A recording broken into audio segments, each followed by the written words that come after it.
Are you ready to break through the mental barriers holding you back? Welcome to the Mind Mastered Secrets of Excellence with Don Grant. Since 2001, Don has been guiding elite athletes like PGA Tour champions, Olympians, and world champions, and everyday individuals toward peak performance. With a proven track record, including helping Vijay Singh win the 2008 FedEx Cup, and her PGA Tour clients averaging a 219% increase in earnings. Dawn knows what it takes to succeed. She's the inventor of the Mind Mastered app, author of 7 Strokes in 7 Days, a sought-after speaker worldwide, and the proud owner of Amelia Shotgun Sports in Northeast Florida. Join us as we dive into powerful strategies, inspiring interviews, and Dawn's unique insights to help you excel in every area of your life, sports, career, relationships, and beyond. And now, here's your host, Don Grant.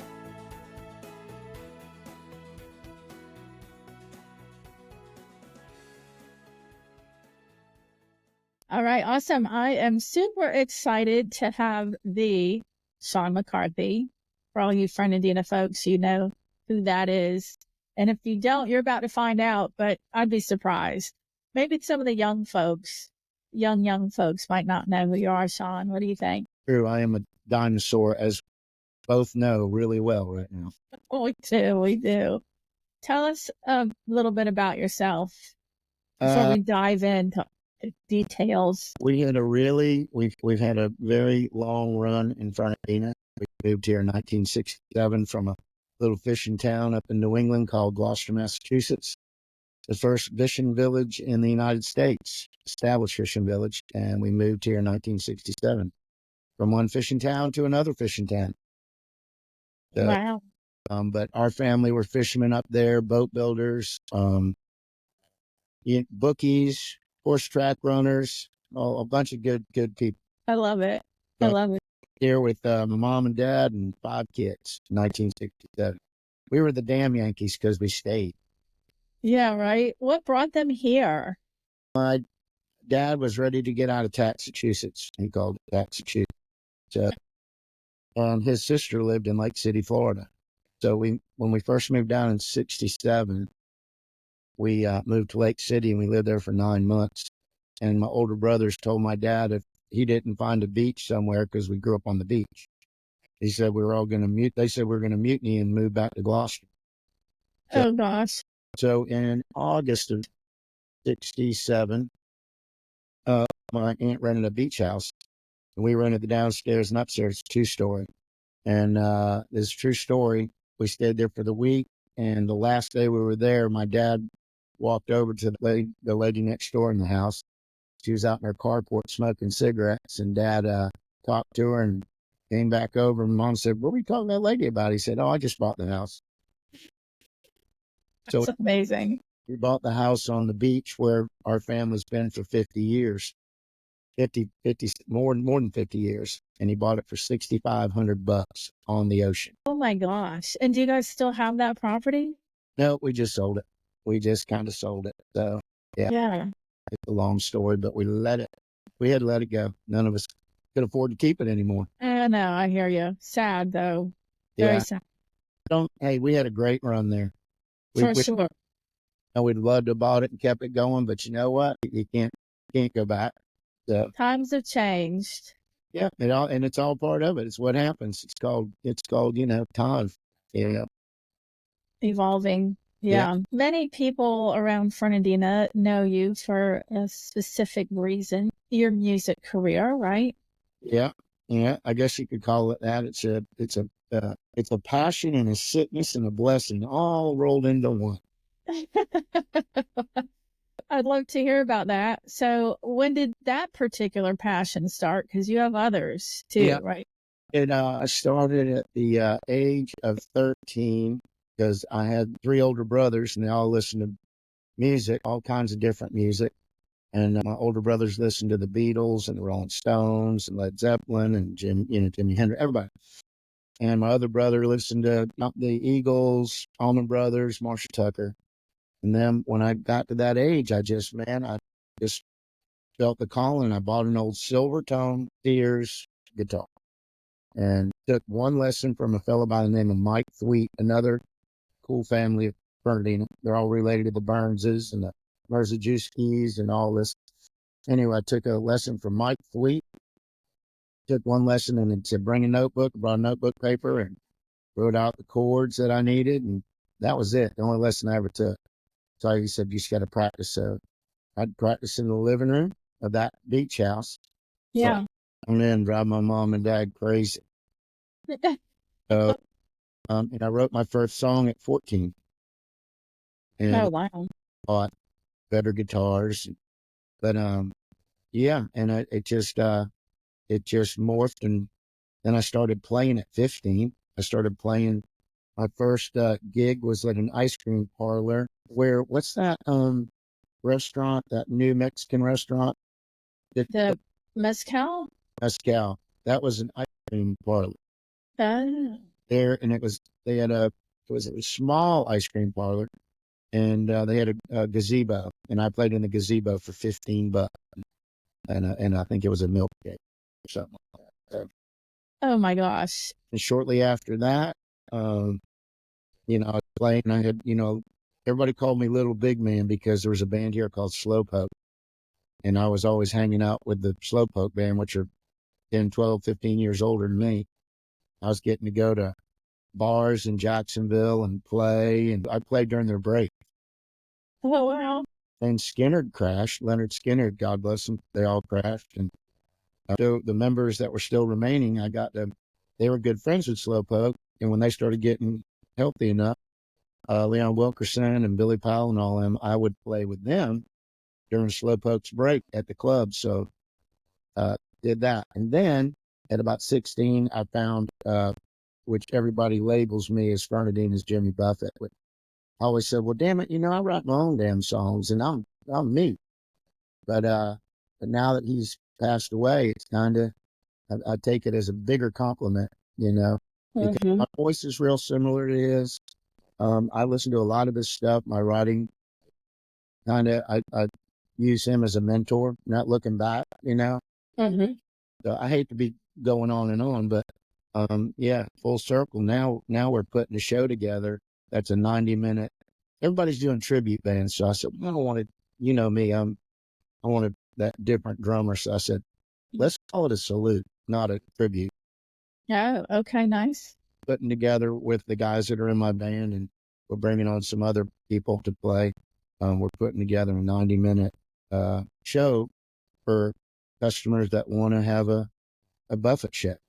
So we're doing a 90-minute show, and a lot of people are doing that now. But I tell you what, we've always had that sound, and the main reason it comes that way is because Buffett always had a pedal steel player named Dole Grisham, and Dole's still alive, and he played with him right up to the end, and he's still playing. But I've had Hot Shot Carter play with me for over 30 years. And so we did a show last night up at the Cloister in St. Simons on Sea Island. That's what makes the show that pedal steel, because, man, he's got, everybody loves that feel. So we're bringing in conga players and keyboard players. Are you getting out a lot and doing a lot of gigs around Fernandina still? Slowing down on that a little bit, it's, like you saw how long it took me to try and get on this podcast. I've slowed down a little bit playing. I like to play maybe once or twice a month on the island, but we're doing a lot of corporate, and we've always done a lot of corporate stuff, and it's in and out. And but I love to keep playing for the folks in Fernandina because they've been true followers of my stuff. We've been working on a new record. We've been trying to finish it up. Now we're ending up starting a new project. We did the Fernandina Songwriter Festival coming up on our 3rd year, which will April the 10th through the 13th of this year, 2025. But I became really close friends with a fellow by the name of Tom Utes. And he is a world-class bluegrass Appalachian mountain picker, and I've always been drawn to that. Crazy thing is, Don, he's from the Black Forest, Germany. Okay? Oh, wow. Germany, he was so into country music. And in the old days, there was this country artist named Bobby Bear. And you're too young to remember Bobby Bear, but Bobby Bear was over there touring And Tom got to meet him, and Bobby took him under his wing and brought him back to America, and the rest is history. He was a two-time Bluegrass Grammy Songwriter of the Year. He teaches songwriting and Appalachian music at Belmont College in Nashville. Mm-hmm. So he came down to the show the first year we did it, and he said he's really into the whole area. He's into trains. And so he and I were walking around downtown, and we saw David Yulee, the statue there. Mm-hmm. And he goes, man, we need to write an album or write a song about this guy. And I said, well, let's do it. And he said, man, we need to write a project about the history of Fernandina. Or he said about Fernandina. And Yeah. I've already done that. I've already. And he goes, well, let's do it about all the history. So we wrote a song of David Yulee about all 8 flags. That's a real cool old song. Mm-hmm. We wrote one about smuggling of Fernandina, which all from Prohibition times to slavery times to when the Gilberto crashed in 1977. So we threw all that in there. That's a cool song. But we got 10 songs put together. We're going up in October to record it. And I can't wait. I was going to say, where can we hear them? we're going to sell it in town. We're just going to sell it in town, and you'll be able to stream it too and download it. But in our thoughts, and Tammy King, my partner in the Songwriter Festival, she is the founding member of the Steel Drivers. I don't know if you listen to Steel Drivers. Steel Drivers are bluegrass, and her and Chris Stapleton, Mike Henderson, they all started that group almost 19 years ago. And they're still touring. Chris went on his own 10 years ago, and she's in on it. She wrote 4 or 5 of the songs on the record. So that'll be coming hopefully after the first of the year. We're really hoping to have it so we can sell it during the Songwriter Fest. That's nice. That all sounds exciting and interesting. Like, I can't wait to hear it. Yeah, it's gonna be real.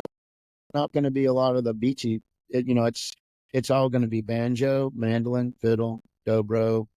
Not much percussion. It's going to be kind of bluegrass, which I've been wanting to do one of those for a long time. I'd love to go back and do Life in the Beach Town again. Yeah.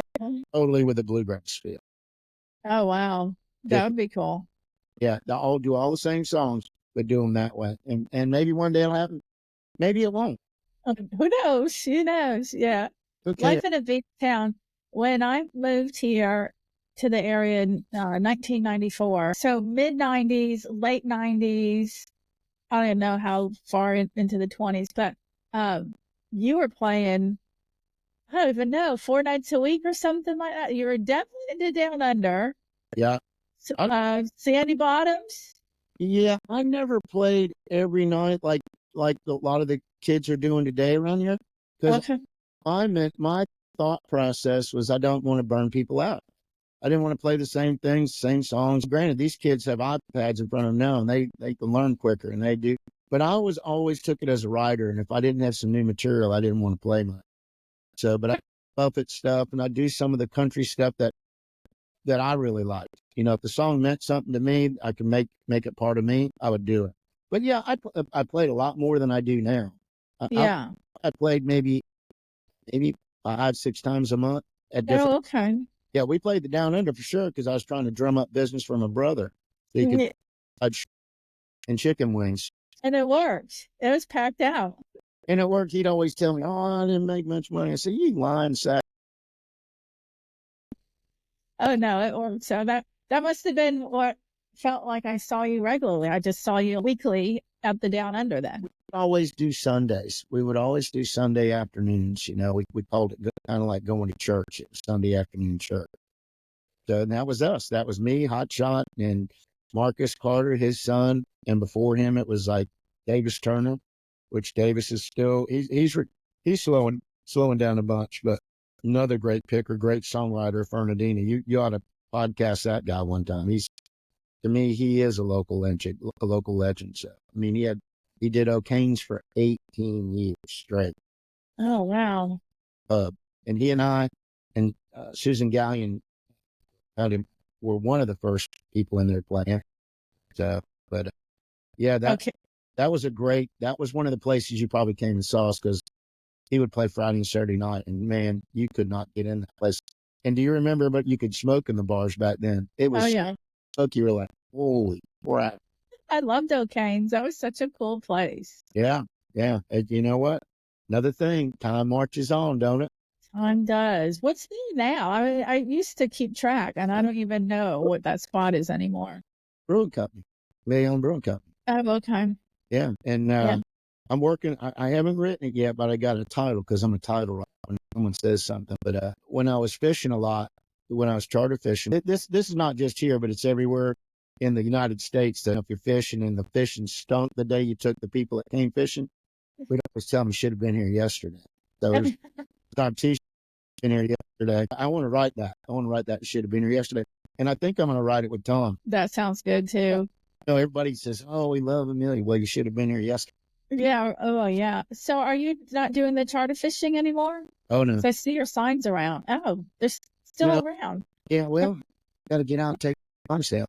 So I had actually only guided for about 5 years. After like 2000, I started in 1999, and then 9/11 hit, and shoot, I about lost my butt because we had a store and everything else. But regrouped, sold all my crap, and then I started running private yachts. Right after that, is when I started running private boats, big motor yachts. We called it for the rich and shameless. So Okay. Okay. yeah, and so I did that. I did that right up till COVID. Here's a cool story. The last big yacht I was on, we sold it, and I was delivering it to Palm Beach. There's a 90 footer, and we were putting it on a big ship to send over to Oregon that went through the Panama Canal.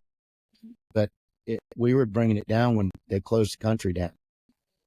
So we get to Titusville to get fuel. They'd give us fuel, but they wouldn't let us get off the boat. Oh my goodness. We were stuck. I was like, so I called my buddy who owns Hell's Bay Boat Works down in Titusville, and he got us off the boat as essential workers. And we went to Publix in Titusville, went by the factory, and we walked around, hung around there, had a few beers, and he took us to Publix, and we got food and everything, but we made it to Palm Beach. And the ride back was the strangest thing ever. We got to rent a car.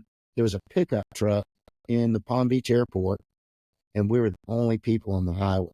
I mean, you'd go Oh, wow. and you would, the gas station was open, but you couldn't go in. You could get fuel, and it was crazy. Me and my mate of mine, Mike Adams, he rode down, brought the boat down with me. But anyway, crazy story. It's a tangent. Yeah. Yeah, Life in a Beach Town was a fun album. We recorded that in Nashville at Buzz Cason's studio, where Jimmy Buffett recorded his first 4 records up there. So I was singing in the same vocal booth that he sang in. It was a cool thing. What a great experience. I remember when you went to Nashville. Yep. And I lived up there off and on for a few years.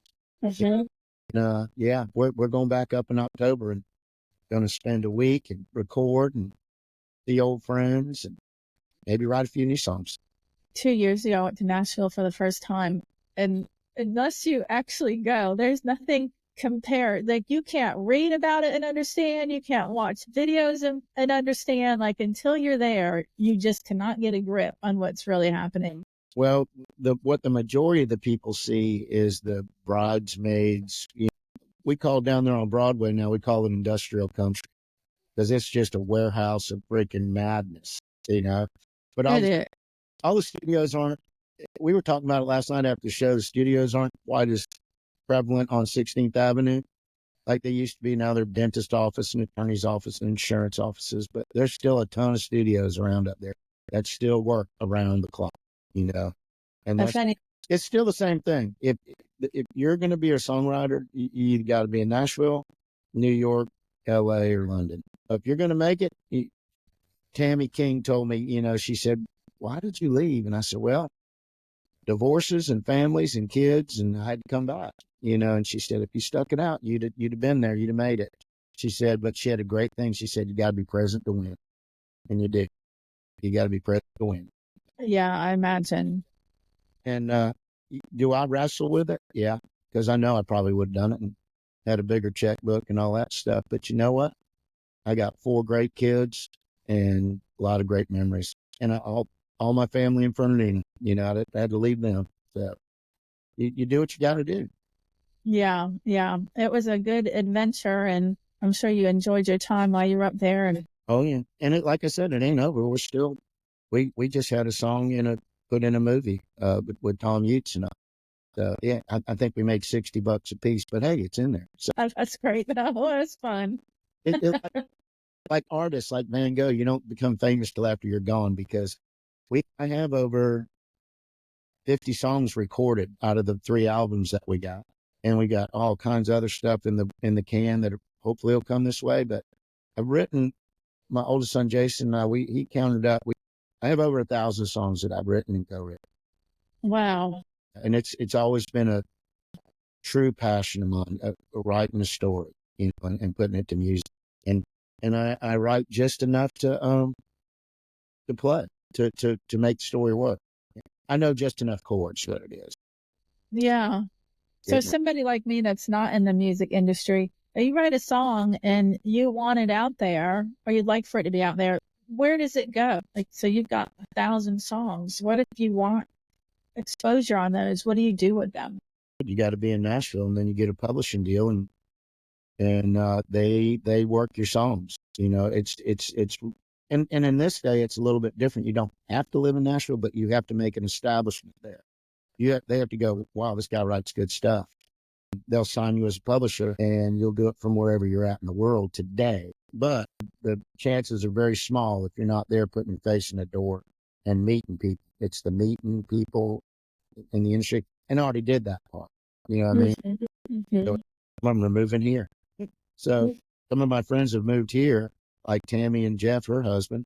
And it's just, you're still in there. And I still have a lot of friends, Mike Geiger and Woody Mullis. They were from Fernandina, and they get it. They did well. They started a band, and with Warner Brothers, and they almost did that. But as songwriters, they probably had 10 that were in the top 40 in country. So they had a really good run. We had George Strait cuts, Montgomery Gentry, they had George Jones cuts. So they were in it. They did well. Very cool.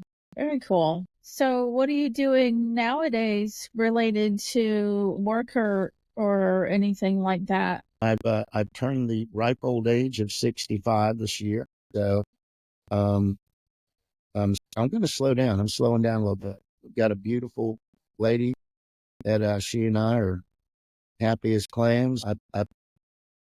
She said, if you're not going to vote anymore, why don't you just start painting? Because I have paintings. I painted before I played music. And so she said, well, why don't you just paint? And I said, I'll paint as long as we can turn it into a business. So because I did paint for a while, about 20 years ago, and I sold some paintings for a good amount of money. I sold one for about $3,000 or $4,000. So I told her, well, if we can do it as a business, because she's a genius when it comes to business. She's left brain, or I'm right brain, left brain. What am I, Kath? Right brain or left brain? Right brain. And you're always right. Yeah, right, left brain. So we're working on getting enough paintings to do a show. And my thoughts, and I'm going to let the cat out of the bag, which you've heard, I do story and song. I do a songwriter show there a couple times a year. But what I want to do is do an hour show, and have my paintings hanging all around the theater. So, and then that's going to be like my cat out of the bag, because Millie McElhaney was my mother-in-law at one time, and she was a very established painter here. And she loved my art, and she said, no, what you want to do, if you're going to do a show, you want to paint like a mad person and have 30 or 40 ready to go. Yeah. And then sell those and do it again. You remember Millie? I do. And I remember her beautiful garden. I am not her by no means, but I love to paint. So, and that's what I'm doing now. I'm writing a little bit, still playing. Like I said, we played a fun corporate gig last night at the Cloister for a bunch of oil tycoons. I've been there. That place is gorgeous. Unbelievable. We play there probably 3 times a month. They take care of us real well. They have big stages set up, and we go in and do our show and get on out of there. Get home. Yes. 12:30. I slept in this morning. I slept till 7:30. Normally I'm up about 6:30. Oh boy. Well, yeah.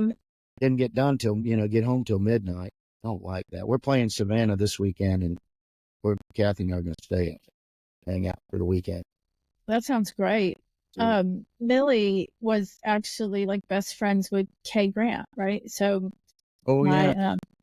my first mother-in-law Correct. You don't want to. You didn't want to get near them when they were painting and drinking wine and smoke. That was what you didn't want. So As far as your paintings, what about the street festival? Will you do something like that or other festivals in the general area? lazy. No, it's a lot of work. No, that's a lot of work to have a booth. I always walk to the beat of a different drummer. Just I didn't play every 4 nights, 5 nights a week because it's not because I'm lazy. I just don't want to burn them out. But when it comes to doing a booth at the Shrimp Festival, I'm lazy.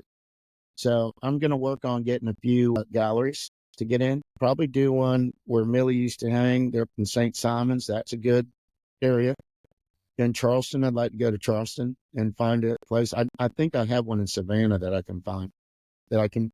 We're going to work that this weekend. But Nice. me, and I'll probably play a few places. Play the Green Turtle still again once a month or as often as I can. I'm going to give Tim Pointer a plug, which he doesn't need a plug. He's got so many things going on, but He does. new place, new Irish pub down where Joe's Bistro used to be. And I did not know that. It's cool. I've been in it a couple times. He's going to keep it kind of traditional Irish music, but I think that's great. He wants to be a little different drummer, but he's going to get probably once a month, get real Irish bands in there. And he's got a real cool name and it's got family history. Where and Joe's Bistro was.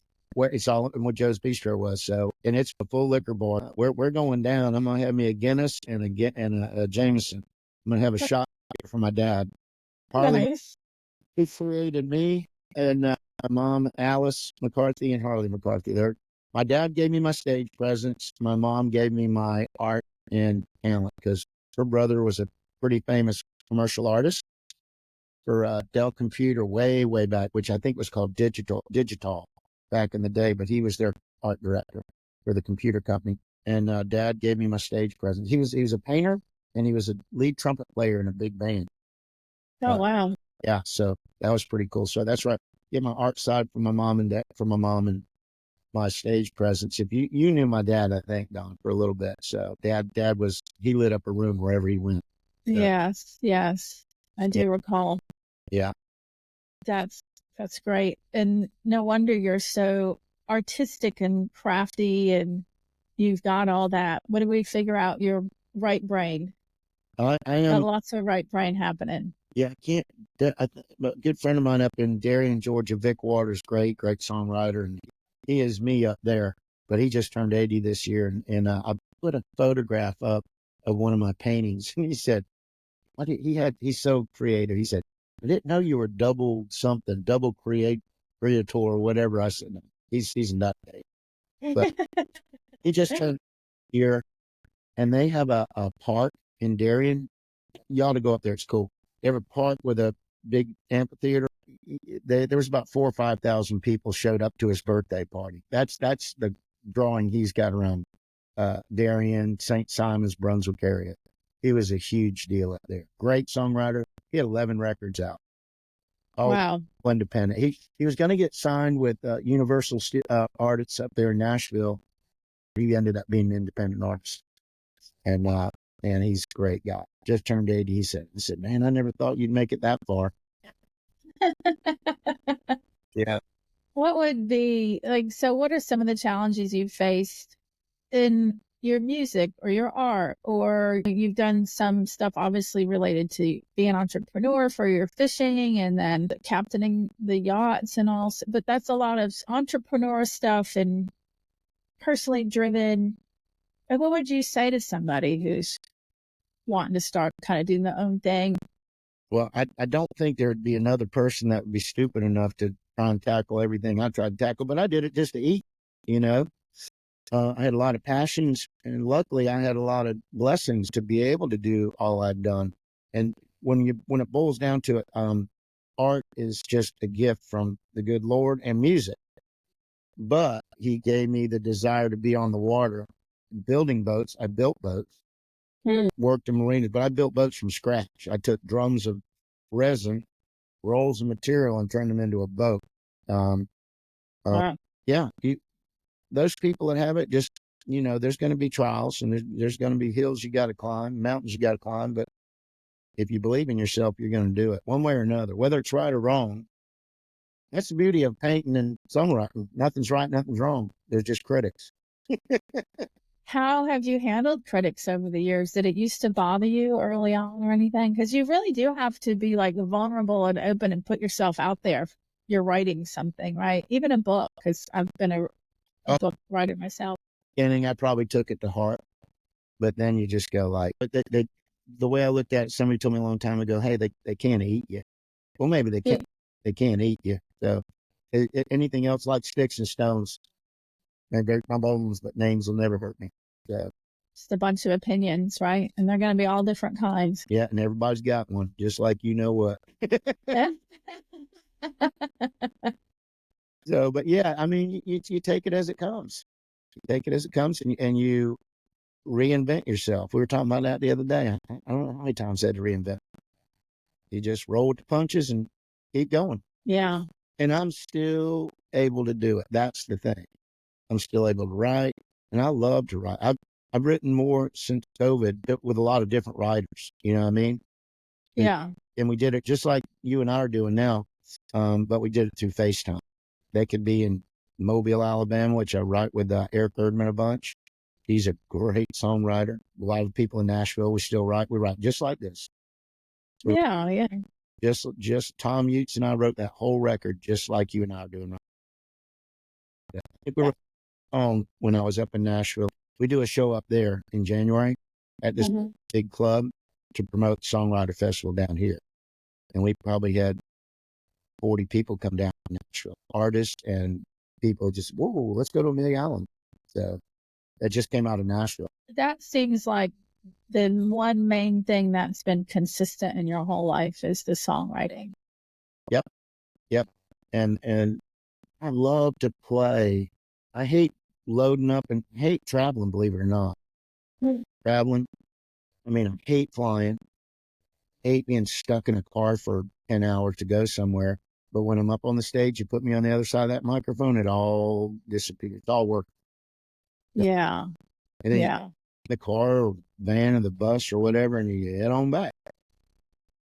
There's a state that athletes know as the flow or the zone state, but anybody who's passionate about something knows what that state is. So would you say you've ever been in the zone? Like when you're up there and you're performing, is it like everything disappears around you and it's just you in that moment? Yep. Every time. It's a great feeling, right? Yeah, it's a great feeling. And the older you get, the more you appreciate it. And the easier you are with it, because you just, once you hit that first note, you're on the type wire. It's whatever happens has happened. Keep going. So, and when you play with the caliber of musicians that we play with now, they're just so seasoned and so good, just like all good. You wish you could record every second of it because you're never going to do that again. Oh, wow. Good. That'll never happen. Wow. That sounds pretty intense. Yeah. It makes me kind of walk in your shoes a little bit. You don't want to do that. I normally don't wear shoes. So. That's right. Yeah. Yeah. Anyway, I'll have shoes on now. When you have made some of your major decisions throughout your life, have you ever noticed what we might call like a gut feeling or your intuition guiding you on these things? Yeah, a lot. What's that been like for you? Usually 9 times out of 10, gut feeling's good. Better go with it. Yeah, it's that higher power. Do you feel like you've always listened, or is that something that you've learned over the years also? Hell no, ain't always listen. Hard hit Irishman. No, you buck the system, but then, man, that was right. Gut feeling. Yeah, I feel like we go through it several times where we're aware that we had a gut feeling or an intuitive moment. We ignored it, and we realized if we listened, it probably would have worked out well. And then after a while, you start listening to it because you realize how many times you didn't and how much better it would have been if you had. Yeah, that's right. It's always go with that gut feeling. This is a cool podcast you got going on. I want to tell you that. Cool. Well, thank you. Yeah, that's good. I'm doing another podcast for clay shooters because a big part of my clientele are clay shooters. But I've always wanted to do a podcast in general. So when I started doing that one and it was going pretty well, I was like, you know what? I'm going to do the podcast I've been wanting to do. I want to talk to people that I believe are successful in all different reasons and all different ways. I don't have to be, the superstars that live in California and New York. I love Fernandina. I've lived in the area for 30 years. And I just personally feel like I have seen people evolve over the years, succeed in different ways over the years. I don't have to go elsewhere. Like, there's people right here. And there's different calibers of success, right? There's all different calibers of success. You've done a great thing. And when we're done, I'm gonna some names of people that if you need more people, which they're probably coming out of the woodwork, but I got a couple in mind that you probably wouldn't have thought of that would be good ones to interview. That would be great. I've traveled all over the U.S. and I even thought about moving into the Blue Ridge Mountain area, and there is no other place like Fernandina. That'd be a good spot. Yeah. Well, we're going to do some long-term Airbnb in it there. Nice. So have you ever felt like quitting what you're doing? Have you ever felt like I'm just done songwriting? I'm just done playing. Like I'm just done with this. Well, no, never quitting, but throttling back, we'll call it, playing wise, writing on there. Eric Goodman, who I was telling you about, songwriter, book friend of mine, who's great. He's was that Red Clay Strays? He's got 4 songs on their new record, and he's just great songwriter. But he's like, man, we don't do it for the money. He calls it heart money. You write it for the heart. It does your heart good. It does people's heart good. Yeah, I'll never. I can't. You never want to say never, but I don't see myself ever stop writing. I'm slowing down, playing wise, and people have noticed that. We put that Songwriter Festival together, Tammy King and Zan Maddox and I. Now we put a foundation together with a board. We've got a group of nucleus of people putting it together because we're making it grow. It's for the main reason I wanted to do it was for the younger kids that are doing it, that have that calling. And we gave a girl from Yulee a scholarship, our first scholarship, for $5,000 to help her with college this year. Or, for 4 years, we give her an increment every year for her tuition. But she played in the band at Yulee, and we're going to do all Nassau County and surrounding areas. Every year, we're going to give a scholarship. That either songwriter wants to be in the music business, in the arts. That's the main reason I did it. But what I'm getting at, that hit my butt last year. Right? Yeah. You're getting pulled. We had 20 songwriters. You get pulled. Whoa, it took my breath away. Yeah, take a little bit of break. And then it turned into like 3 months. Then it was like this feels pretty good. So I don't want to ever give up playing. But that damn on that. Yeah, there's some kind of like internal drive, right? That just keeps you coming back for more. And it's just a part of your life purpose, apparently. I mean, that's why the good Lord put you here. But now that I've started to paint again, I just realized that I don't just have to play music to feel whole. Canvases and everything costs money, and then the frames cost more than the canvases and the paint, and then your time. So, but I enjoy it. It's that gratification of someone going, wow, that painting looks like my son, because I love to do people fishing, and I love to do fish and flies and places where I fish. Seascapes, landscapes, that kind of stuff. Yeah. Between your music and your art, it's like you have this inner drive to have an impact on somebody, like a positive impact, and to probably invoke even emotion in them. And it's interesting. Yeah. When you look at it. If bank books or checkbooks were smiles, happy hearts, I'd be a millionaire. Yeah. Yeah. So I've made a lot of people smile. A lot of people a lot of people think. I mean, when we did Life in a Beach Town, I remember getting letters from Australia and Africa. People, somehow families sent their over there, and on that, I think on that had my address on the back of the CD. So they did it that way. And thanking you for your music, or telling you how great it was, and changed my life, or your music got me through a very tough time, and that's when you know. And that's awesome. It's from, we say when you write a song, we're just the transmitter. We just happen to have a pen and a piece of paper in our hand and put it down, because those are the good ones. The good ones come really quick. I totally understand. Again, part of that flow or that zone state, when you're in that moment, it's like energy's working through you and it's flowing through you. In sports, like shotgun sports, they say it doesn't even feel like they pulled the trigger. It just doesn't even feel like it was them that did it. That's what it feels like when I'm doing like a private session with somebody and I'm really in that moment. Yeah. Afterwards, I'll be like, wow, that was some good advice, Dawn. That was some good insight. I'm just kind of like, I'm in that moment so much that the information's just flowing through me. And I really do believe, like you, like that's literal. I mean that literally. It is flowing through me. I'm more of a conduit. Yeah. And when you're in that mode and you're in that flow, it feels amazing, first of all. But secondly, brilliant stuff comes through and it's easy. You're not having to analyze it and think about it and wonder. And No, with the painting, I mean, I was doing it just here a little while ago. You can mix the colors of the paints, but you throw the brush on and just, okay, God, put it where you want it. And I tell it, he takes the brush, kind of like Jesus taped the wheel. This is, he takes the brush and does the deal. So I'm actually looking at the painting that I've done. It's like, I need to do that cloud a little bit different. yeah. I told you before we started that I bought a bunch of art materials and have been wanting to paint, and it feels like it's pulling me. And part of it is because of what you just said. I feel like there's more info that can come through me. Like there's more that is ready to come out. And I have general ideas of what I'd paint, but I already know that it's going to be whatever it's going to be. It's not really what I'm even thinking right now. Yeah. It's fun to me.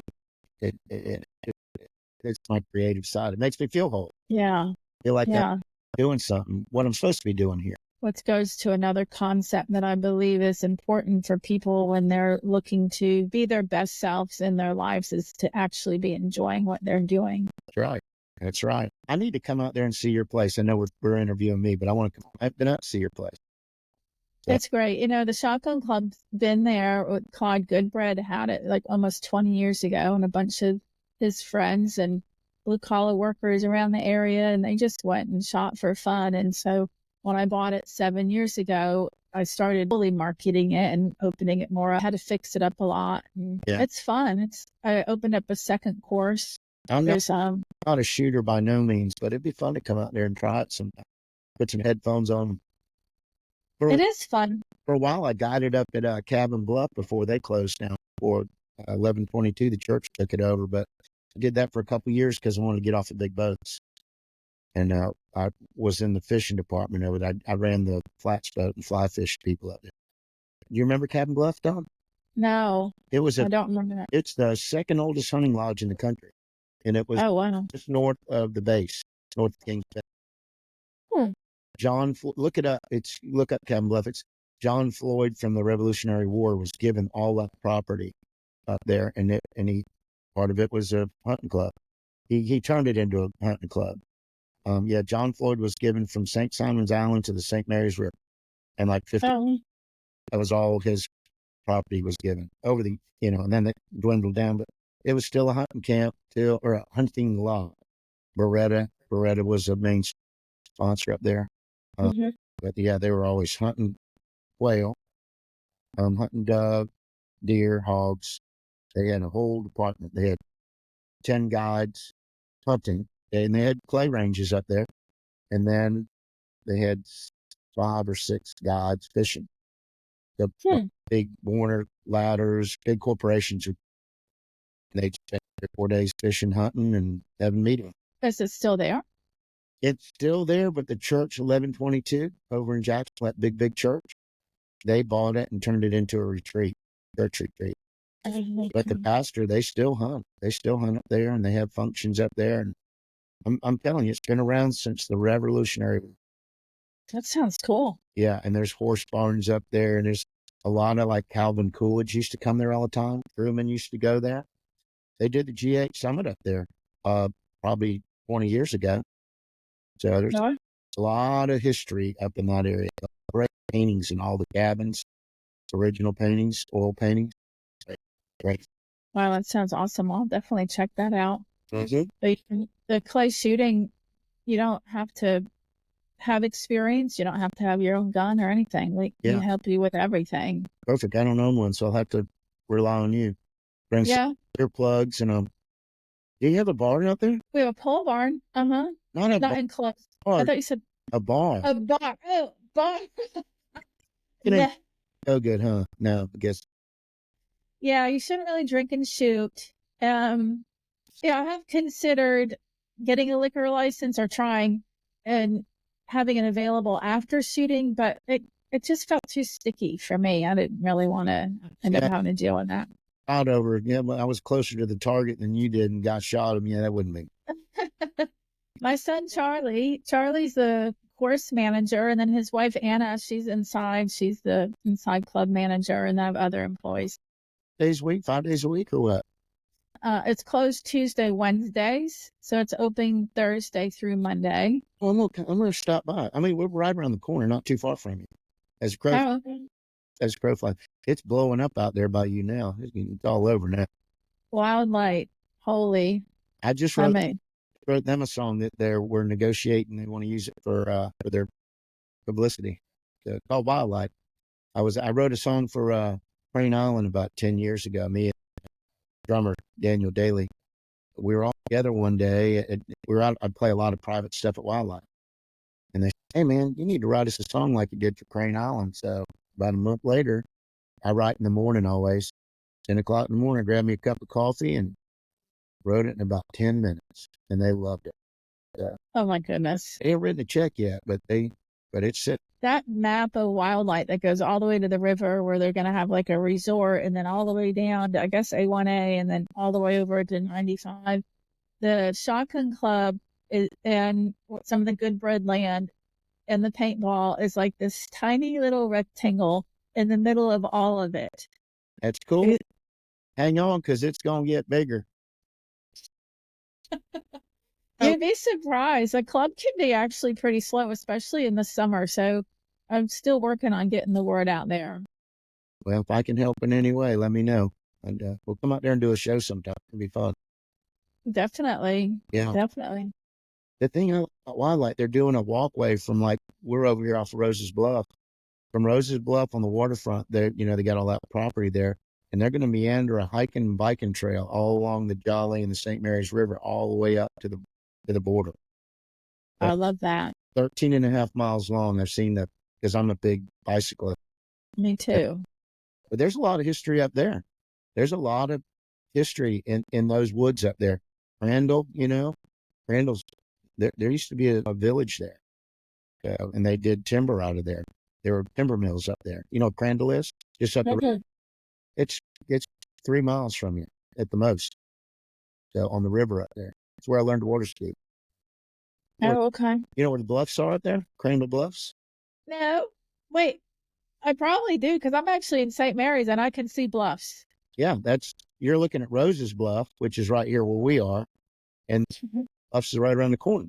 They're saying that the French Huguenot Park over there in Jacksonville, they're saying that's in the wrong spot. The spot is on Crandall Bluffs because on all the old archives, it makes perfect sense. Fernandina had a deep natural channel.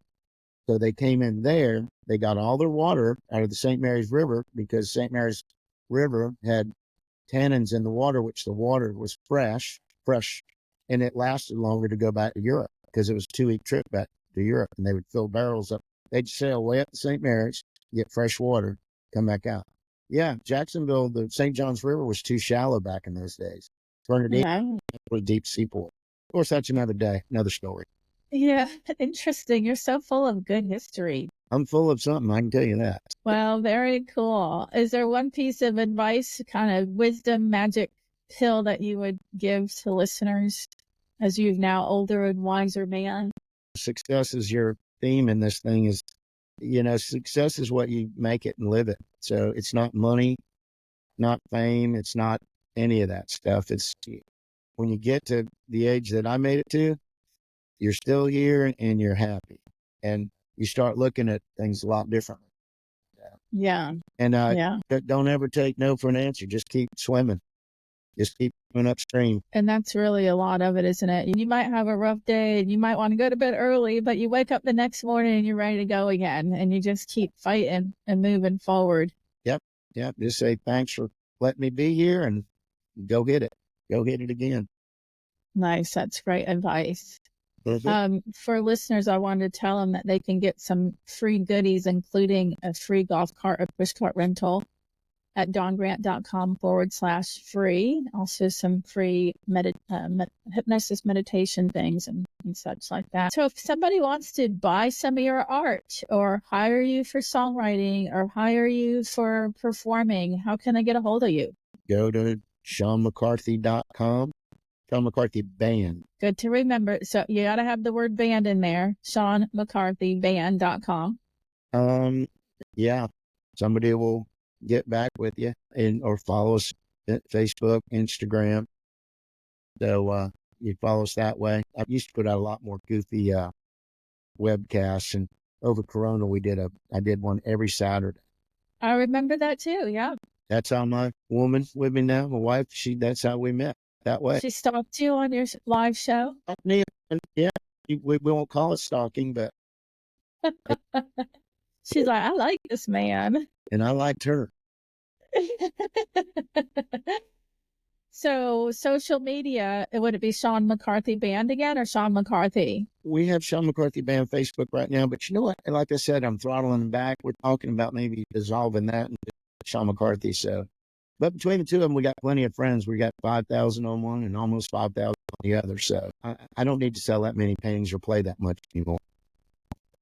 Only because you love it. Yeah.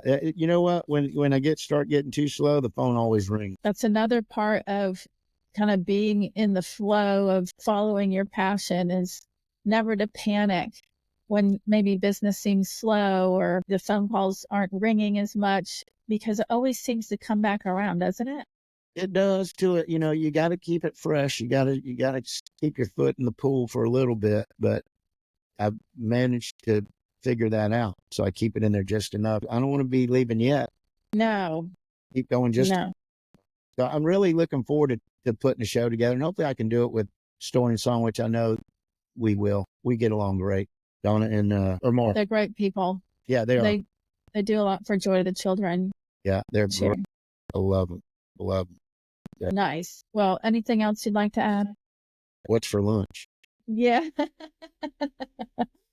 Good question. I have to figure that out still myself. But thanks for being on here with me, Sean. It was good catching up and getting the even bigger picture than I even knew about of all the things that you enjoy and do. Okay, and hopefully I'll see you around town. Yeah, maybe at the Millie Shotgun Sports. Come shoot. Yeah, I'll come. Yeah, I'll tell Kath we'll need to go up there and pull the trigger a couple times. Yeah, and I do have all my social media too, so if anybody wants to follow any of my businesses, I got lots of good tidbits on there. Good girl. Have a good rest of your day, Sean. You too, Dawn. See ya.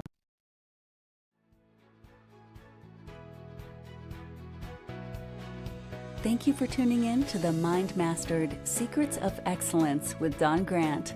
Whether you're an elite athlete or pursuing success in your career or personal life, Don Grant's expertise and insights are here to guide you.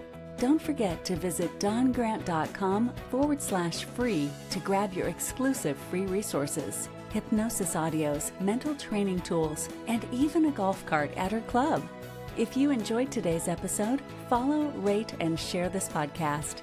Stay connected with Dawn on all social media platforms for more inspiration, tips, and updates. Remember, mastering your mind is the key to unlocking your full potential. Until next time, keep pushing your limits and striving for excellence.